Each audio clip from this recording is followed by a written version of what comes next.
ẹ̀yin Olúwa lógo. Hallelujah.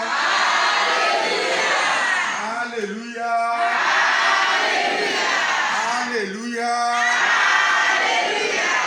So adúpẹ́ fọ́lọ́run, òní ni Wednesday 13/2022 April.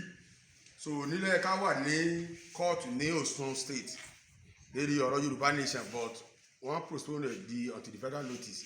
Àwa ò pé ká kó lọ́sùn so that ká máa bọ̀ wá sí Ọ̀yọ́ State láti wá rí evangelist wa, pastor wa, Babatunde Ọlọ́olúwa Ìsíkẹ́.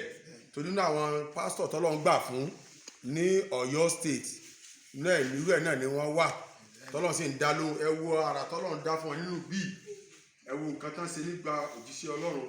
Sòkò tó jẹ́ ká wá bí lónìí ni pé lọ́rọ̀ Yorùbá nation, ẹlòmíì kan gbọ́ Yorùbá nation bọ̀ tá a bá máa tójú bọlé ká máa ṣàlàyé fún abọ́rọ̀ Yorùbá nation tó gbé pé ó tó gẹ́ lórí ọ̀rọ̀ àwọn ìjọba amúnisìn, ó tó gẹ́ lórí ọ̀rọ̀ àwọn pé kidnapper, terrorist oríṣiríṣi àfẹ́kọ́ wálẹ̀ Yorùbá, òun ni a fẹ́ fi gba òmìnira.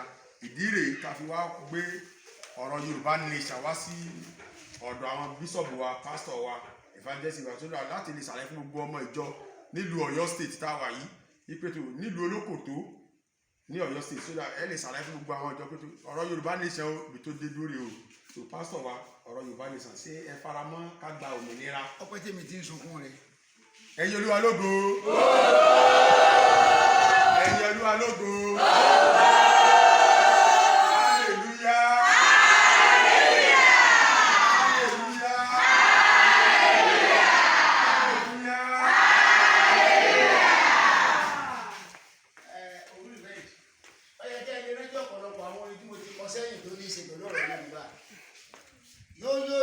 Yorùbá yóyóyóyó, Yorùbá rúrúrúrú, Yorùbá rúrúrúrú, bàbá bàbá Yorùbá bàbá ni bàbá, Yorùbá yó, Yorùbá rú, Yorùbá bàbá ni bàbá ń jẹ́ àbẹ́ ẹ̀kọ́ ni. Ohun tó bá yóyóyó ìmọ́lẹ̀ ni wọ́n ń jẹ́, ohun tó bá ń ru lókè lókè ni wọ́n ń gbé, ohun tó bá ba káfíbà fún wọn ló tọ́. Kí ló ṣe wá Yorùbá ó tayé wá fi rẹ̀ yìí? Kò yé mi, kò yé mi.